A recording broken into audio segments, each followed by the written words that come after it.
Hi, everyone, and welcome back to Brian's Horror Corner, or welcome if you are new to my channel. Glad to have you here. Make sure you hit the subscribe button if you haven't already. So, we're going to go ahead and take a look at the final horror movie pack for this particular series since we've reached the end of September here. And that movie pack is a five-movie pack entitled Blood Feast Collection.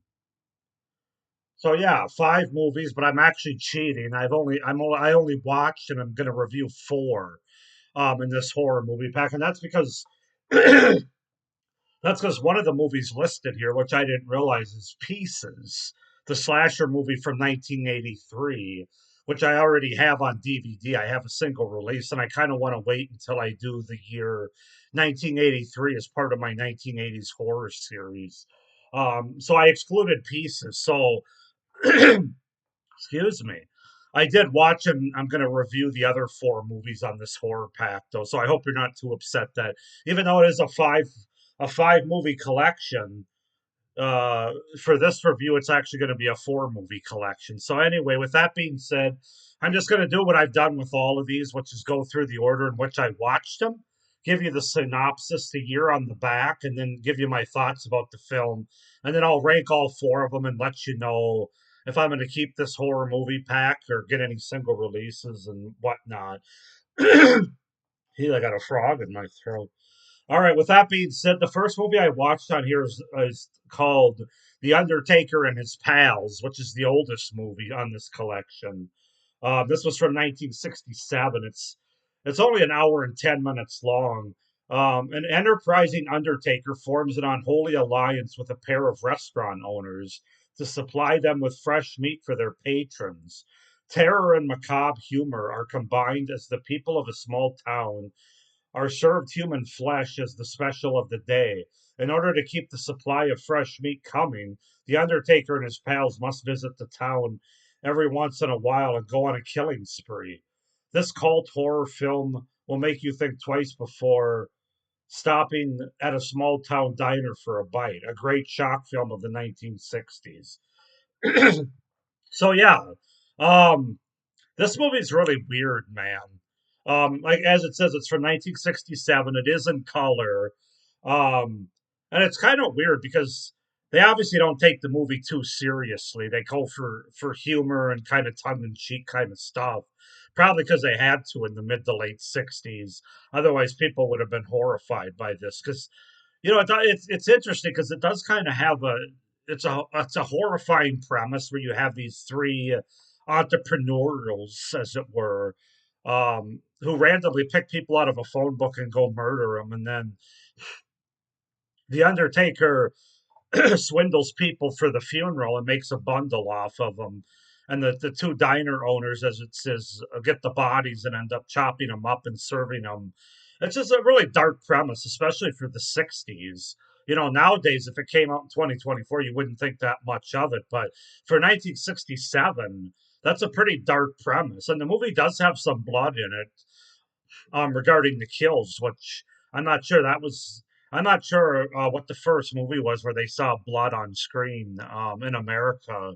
I don't. I doubt it was this movie, but I don't know. But um, it's not a good movie. It's really weird, but at the same time, because it has a short runtime of only an hour and 10 minutes, it was easy to get through. Like I said, very campy, very tongue-in-cheek humor. Some humor that worked probably worked better for 1967 than it does now.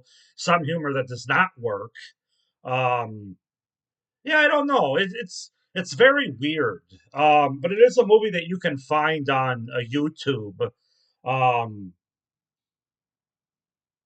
I was just trying to see if I want to say anything else about it. But yeah, I was kind of surprised. It did have some decent blood and gore, although I think the gore was taken from like stock footage of a surgery, of like a real surgery or something. But definitely low budget, low quality, low picture quality, not shot on video because it's 1967. It is film, but you can just tell there wasn't a big budget for this movie. And you can also tell they were kind of winking at the camera as they went on. So you definitely don't want to take it seriously.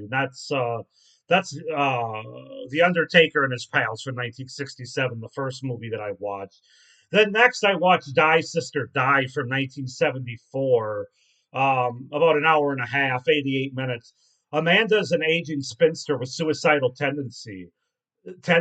Her brother Edward hires nurse Esther to watch her and offers to pay $25,000 to Esther if she makes sure the next suicide attempt is successful. Edward says he wants the family fortune, though it's clear that the estate hides more secrets than he's revealing. The more Esther learns, the less she wants in on Edward's scheme. Meanwhile, the family doctor is harboring his own suspicions of the family legacy, and when he starts investigating, he discovers that jealousy, greed, and murder are at the root of the mystery. And that's a good way to sum it up. This is a mystery movie. There's not. I don't think there's very little blood, if any. Um, there are some kills, but they're not really. They're cutaways, or there's not blood or gore related to them. This is basically a mystery movie, like a who done it or what's going on sort of mystery movie. And frankly, it looks like it could have aired on TV, although I don't think it did. Um, the acting's fine. The mystery is okay. The picture quality is that of a TV movie. So, but it is only 88 minutes long. I don't really see myself having a desire to watch it again, even though it's not terribly offensive. But there's just not really anything to it. It's a mystery movie, not a horror movie, really. I mean, I guess part of there's a horror element in the mystery, but as far as like visceral on screen horror, there really is none here. So that's Die Sister Die. Then after that, I watched It Happened at Nightmare Inn from 1970 from Spain. This is a horror, Spain horror movie. In this dark, violent thriller, a pert and pretty British tourist travels to a small Spanish inn to meet with her sister. When her sister does not show up, she asks the two loony and religious sisters who own the inn to help her find out what happened to her sister. Craziness and murder ensue as the twisted and crazy inn owners lead the British woman into a nightmare of horror. It sounds a lot better than the movie actually is, frankly. Now, two things. I realized I'd seen this movie before. I watched it on YouTube a year or two ago. It happened at Nightmare Inn. I didn't really put that connection together until I actually started watching this movie and remembering that I'd seen it before. Um, Now on here it says 120 minutes, which is 2 hours, but the version that I watched on here was I think it was less than 90 minutes or around 90 minutes. It might have only been like 80 minutes. So my understanding is there's two different versions. There's a chopped up, edited um, version called "It Happened at Nightmare Inn," which is the version that I watch both on YouTube and in this collection. And then there's an X-rated version, and that's probably the one that's 2 hours. Um, and it actually has a different title. I think it's the Candle of the Devil, or something like that. Um, and so I need to watch that version to really give it a fair shake. But as far as this much shorter version, It Happened at Nightmare Inn, the movie's very choppy. Again, very low quality, very low picture quality and audio quality. Another TV movie, it would appear. But you can tell that this thing was hacked to shit. Nothing makes sense. There's scenes missing in the movie. Yeah, I don't know. This definitely is not the version to watch, though. I guess if you want to watch this movie, try to find the X-rated version entitled "A Candle of the Devil" or "The Candle of the Devil," whatever it is. You can just look up "It Happened at Nightmare Inn" and it'll tell you what the other title is. But I know it's an X-rated. This is an R-rated, which that surprised me even a little bit. There is some blood, and a little bit of gore towards the end, but for the most part, it's just a very choppy and uneven movie that doesn't make any sense. I don't know if the censors got a hold of it, but they chopped this movie up. It's definitely not 120 minutes like it says on the back here. Um, Now, I don't know. Maybe I should have searched the features to see if. I mean, I doubt they included the full length X rated version, especially on here.